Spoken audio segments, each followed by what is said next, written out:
Hey, how can I help you? I would like to sell my 1871 Smith Wesson revolver. Okay, let's aim it at a different direction. All right. I came to the pawn shop today to try to sell my 1871 Smith & Wesson revolver. I want to sell my gun today because I need money more than I need a gun sitting in my closet. I'm looking to hopefully get anywhere between $2,000 to $3,000. The least I will take probably about $900. Where did you get this thing? My grandparents recently passed away and it was given to me. Okay. This was an incredibly popular gun. What really sold this gun was the price and how easy it was to load. Okay? Not only load, to unload. You would shoot 5 rounds, and then after you fire them, the shell casings would fly on the ground, 5 bullets went right in, and you're ready to go again. Other guns made around the same time period, you have to put 1 bullet in the side, 1 bullet in the side, 1 bullet. It's just a pain in the butt. But this was great. It was a great protection gun, accurate. I mean, you could shoot someone 25 yards away with this thing. Okay. Smith & Wesson started back in the 1850s. They did great making and selling guns like these because they were really reliable and affordable. They were so reliable that they became standard issue for police forces around the U.S. And what year did you say it was? Possibly 1871. There's a bunch of different years on there. All right, just because it says 1871, that isn't necessarily the date it was made. That's just the date that they filed their patent with the U.S. Patent Office. You know, it could have been patented in 1871, but they continued making it for 30 or 40 years. Right, okay. The fact of the matter is, I don't have a federal firearms license, so I can't buy a gun made after 1898.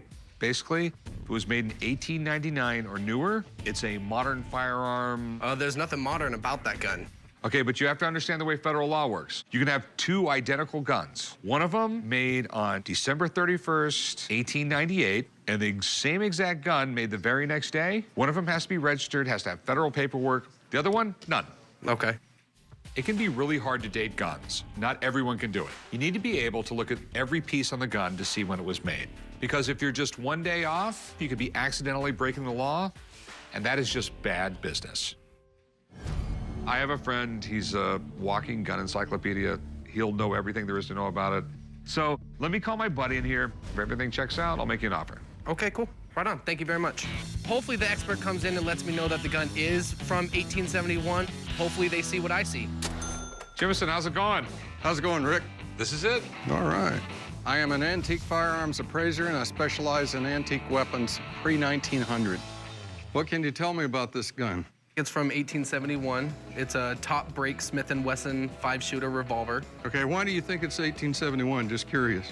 It has some stamps up here, and it has a few years on it. And the only one I can really read, it says issue 1871. Okay. An 1871 single-action Smith & Wesson 44 was one of the more famous guns of the Old West. If it's an 1871 top break single-action, it could be worth a lot of money. All of the Smith & Wessons had one thing in common. They were all top breaks like this. A Smith & Wesson single-action was used by a lot of gunfighters in the West. John Wesley Hardin, a famous gunfighter, killed Charlie Webb with a Smith & Wesson Russian. That gun has a lot of fame, and if you get a gun like that that's in really nice condition, it could be worth $7,000 or $8,000, or even more.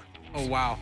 What are your concerns on this little gun? First off, is it 1898 and back? Because I don't deal in modern firearms, I only deal in antiques. And what's it worth? Come on, give me some good news. Well, I'll do the best I can. The good news is it's got pearl grips on it, and they look to be original, which is a premium. I look at the patent dates on here, and I see the 1871 that you saw. Right. But I also see right before that, that's what that word is reissue. That means they reissued the patent from 1871.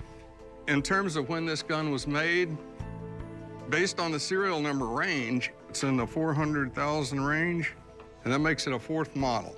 This 4th model was made in 1901. Oh, no. So that makes it a modern gun. Because of that, you know, it has very low value.